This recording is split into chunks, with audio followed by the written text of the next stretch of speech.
ನಮಸ್ತೆ ಸ್ನೇಹಿತರೆ, ಇವತ್ತು ನಾವು MA ಸಮಾಜಶಾಸ್ತ್ರ ಕೈಗಾರಿಕಾ ಸಮಾಜಶಾಸ್ತ್ರದಲ್ಲಿ ಹಳೆಯ ಪ್ರಶ್ನೆ ಪತ್ರಿಕೆಯನ್ನು ನೋಡ್ತಾ ಕೆಲವೊಂದು ಮುಖ್ಯವಾದಂತಹ ಪ್ರಶ್ನೆಗಳ ಬಗ್ಗೆ ತಿಳ್ಕೊಳ್ಳುವ. 2014ರ MA ಸಮಾಜಶಾಸ್ತ್ರ ಕೈಗಾರಿಕಾ ಸಮಾಜಶಾಸ್ತ್ರ ಇಂಡಸ್ಟ್ರಿಯಲ್ ಸೋಷಿಯಾಲಜಿಯಲ್ಲಿ ಯಾವ ಪ್ರಶ್ನೆಗಳೆಲ್ಲ ಬಂದಿದೆ ಅಂತ ನೋಡ್ಕೊಳ್ಳುವ. 5 ಅಂಕದ ಪ್ರಶ್ನೆಗಳು. ಕೈಗಾರಿಕಾ ಸಮಾಜಶಾಸ್ತ್ರವನ್ನು ವ್ಯಾಖ್ಯಾನಿಸಿ. ಉತ್ಪಾದನಾ ವ್ಯವಸ್ಥೆಯನ್ನು ಕುರಿತು ಟಿಪ್ಪಣಿ ಬರೆಯಿರಿ. ಸ್ವಯಂ ಚಾಲಿತತೆಯ ಅರ್ಥವನ್ನು ನೀಡಿ. ಕೈಗಾರಿಕೆಯಲ್ಲಿನ ಔಪಚಾರಿಕ ಸಂಘಟನೆಯ ಲಕ್ಷಣಗಳನ್ನು ತಿಳಿಸಿ. ಮಜೂರಿಯ ಪರಿಕಲ್ಪನೆಯನ್ನು ವಿವರಿಸಿ. ಇನ್ನು 10 ಅಂಕದ ಪ್ರಶ್ನೆಗಳು. ಭಾರತದಲ್ಲಿ ಕೈಗಾರಿಕೀಕರಣ ಪ್ರಕ್ರಿಯೆಯನ್ನು ವಿವರಿಸಿ. ಕೈಗಾರಿಕಾ ಅಧಿಕಾರಶಾಹಿಯ ಗುಣಲಕ್ಷಣಗಳನ್ನು ವಿಶ್ಲೇಷಿಸಿ. ನಿವೃತ್ತಿ ಮತ್ತು ಖೋತಾ ಮಾಡುವಿಕೆ ನಡುವಿನ ವ್ಯತ್ಯಾಸವನ್ನು ತಿಳಿಸಿ. ವ್ಯವಸ್ಥಾಪನಾ ನಿರ್ವಹಣೆಯಲ್ಲಿ ಕಾರ್ಮಿಕರ ಭಾಗವಹಿಸುವಿಕೆಯ ಅಗತ್ಯತೆಗಳನ್ನು ಪರಿಶೀಲಿಸಿ. ಕೈಗಾರಿಕಾ ವಿವಾದಗಳಿಗೆ ಕಾರಣಗಳನ್ನು ವಿವರಿಸಿ. ವಿಭಾಗ ಸಿಯಲ್ಲಿ 15 ಅಂಕದ ಪ್ರಶ್ನೆಗಳು.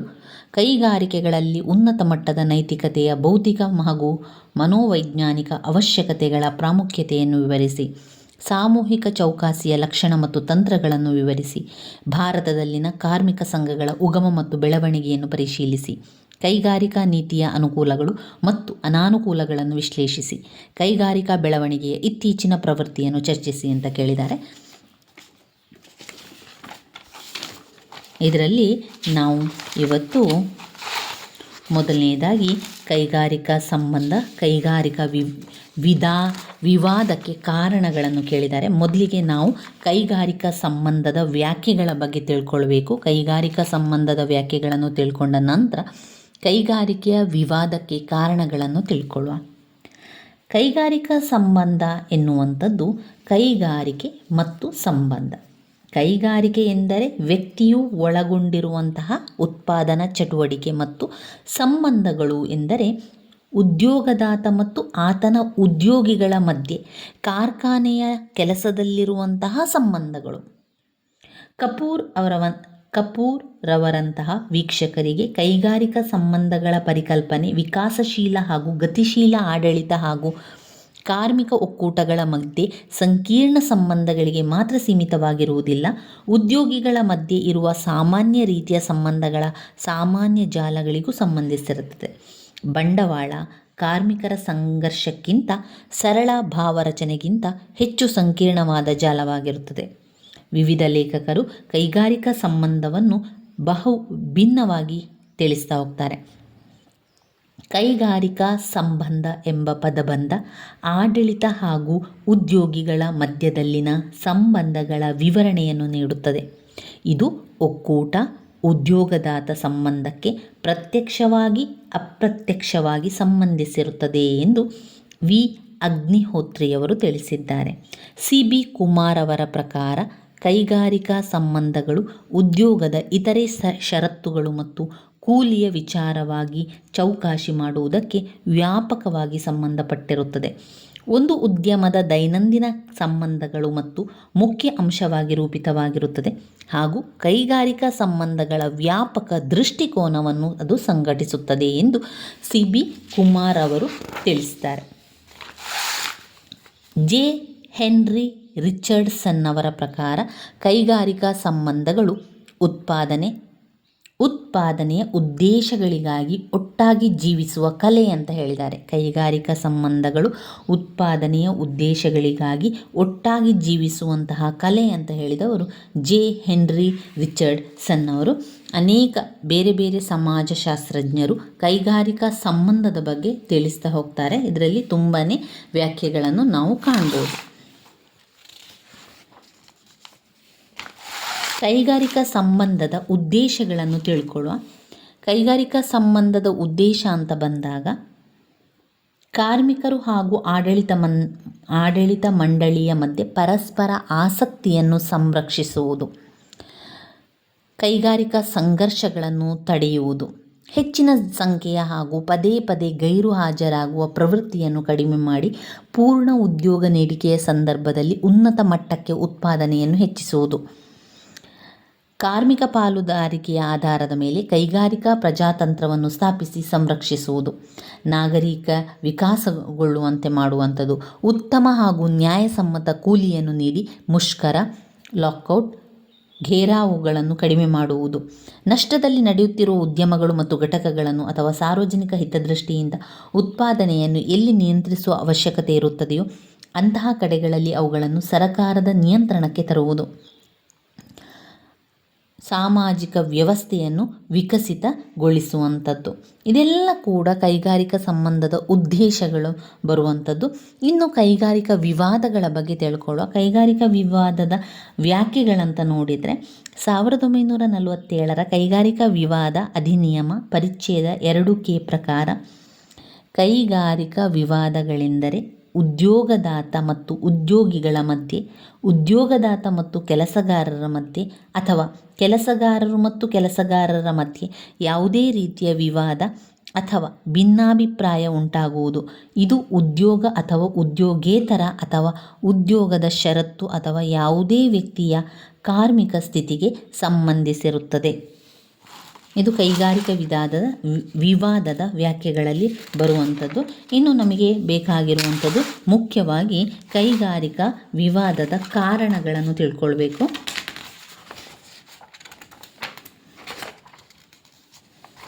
ನೋಡಿ, ಕೈಗಾರಿಕಾ ವಿವಾದಗಳ ಕಾರಣಗಳನ್ನು ತಿಳಿಸಿ ಅಂತ ಪ್ರಶ್ನೆಯಲ್ಲಿ ಬಂದಿದೆ. ಕೈಗಾರಿಕೆಯ ವಿವಾದಕ್ಕೆ ಕಾರಣಗಳು: 1.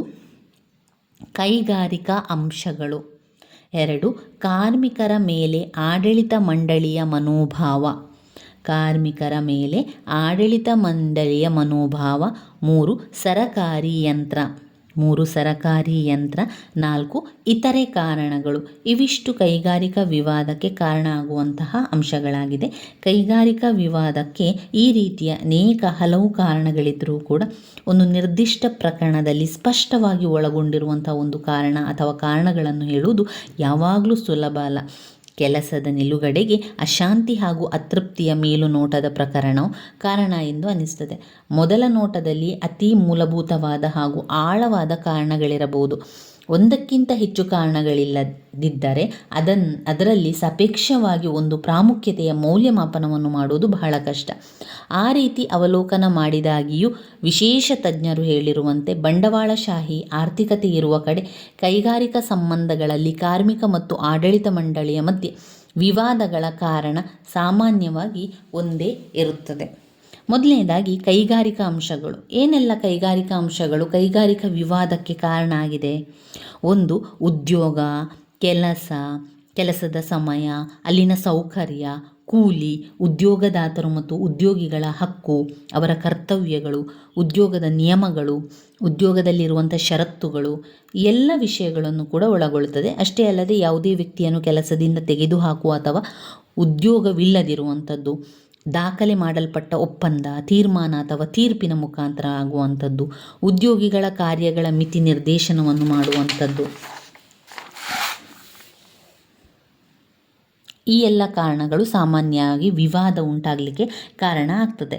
ಇನ್ನು ತೀವ್ರಗತಿಯಲ್ಲಿ ಹೆಚ್ಚುತ್ತಿರುವಂತಹ ಜನಸಂಖ್ಯೆಗೆ ಲಾಭದಾಯಕ ಉದ್ಯೋಗ ಅವಕಾಶವಿಲ್ಲದಿರುವುದು, ಆದ್ದರಿಂದ ಉದ್ಯೋಗಿಗಳ ಜೀವನ ಮಟ್ಟದಲ್ಲಿ ಸುಧಾರಣೆಯಾಗುವುದಿಲ್ಲ. ಹಾಗಾಗಿ ಅವರು ಹೆಚ್ಚಿನ ಕೂಲಿಗಾಗಿ ಬೇಡಿಕೆಗಳನ್ನು ಸಲ್ಲಿಸ್ತಾರೆ. ಅದು ಈಡೇರದಿದ್ದಾಗ ಸಂಬಂಧಗಳು ಬಿಗಡಾಯಿಸಿಕೊಂಡು ಮುಷ್ಕರಕ್ಕೆ ಕಾರಣ ಆಗುವಂಥದ್ದು. ಇನ್ನು ಹೆಚ್ಚುತ್ತಿರುವ ಉದ್ಯೋಗಿಗಳು. 4ನೇ ಪಂಚವಾರ್ಷಿಕ ಯೋಜನೆಯಲ್ಲಿ 20 ಮಿಲಿಯನ್ ನಿರುದ್ಯೋಗಿಗಳು ಬ್ಯಾಕ್ಲಾಗ್ನಲ್ಲಿದ್ದರು. 5ನೇ ಯೋಜನೆಯ ಅಂತ್ಯದಲ್ಲಿ 30 ಮಿಲಿಯನ್, 6ನೇ ಯೋಜನೆಯಲ್ಲಿ 56 ಮಿಲಿಯನ್, 7ನೇ ಯೋಜನೆಯ ಆರಂಭಕ್ಕೆ 92 ಮಿಲಿಯನ್ ಇದ್ದರು, ಅಂದರೆ ನಿರುದ್ಯೋಗಿಗಳು. ಸುಧಾರಣಾ ಕ್ರಮಗಳನ್ನು ಅಳವಡಿಸಿದ ಪರಿಣಾಮವಾಗಿ ಹಾಗೂ ಹೊಸ ಯಂತ್ರಗಳನ್ನು ಸ್ಥಾಪಿಸಿದ್ದರಿಂದ ಕೆಲವೇ ವ್ಯಕ್ತಿಗಳನ್ನು ಕೆಲಸಕ್ಕೆ ತೆಗೆದುಕೊಂಡಿದ್ದರ ಪರಿಣಾಮವಾಗಿ ನಿರುದ್ಯೋಗ ಸಮಸ್ಯೆ ಉಂಟಾಯಿತು. ಕಾರ್ಮಿಕ ಪ್ರಾಮುಖ್ಯತೆಯುಳ್ಳ ಕೈಗಾರಿಕೆಗಳಿಗಿಂತ ಬಂಡವಾಳ ಪ್ರಾಮುಖ್ಯತೆಯುಳ್ಳ ಕೈಗಾರಿಕೆಗಳು ಆರಂಭಗೊಂಡು ನಿರುದ್ಯೋಗ ಸಮಸ್ಯೆಯನ್ನು ಹೆಚ್ಚು ಮಾಡಿ ವಿಶೇಷವಾಗಿ ಯುವ ಜನರಲ್ಲಿ ಅತೃಪ್ತಿಯನ್ನು ಉಂಟು ಮಾಡಬೇಕಾಯಿತು.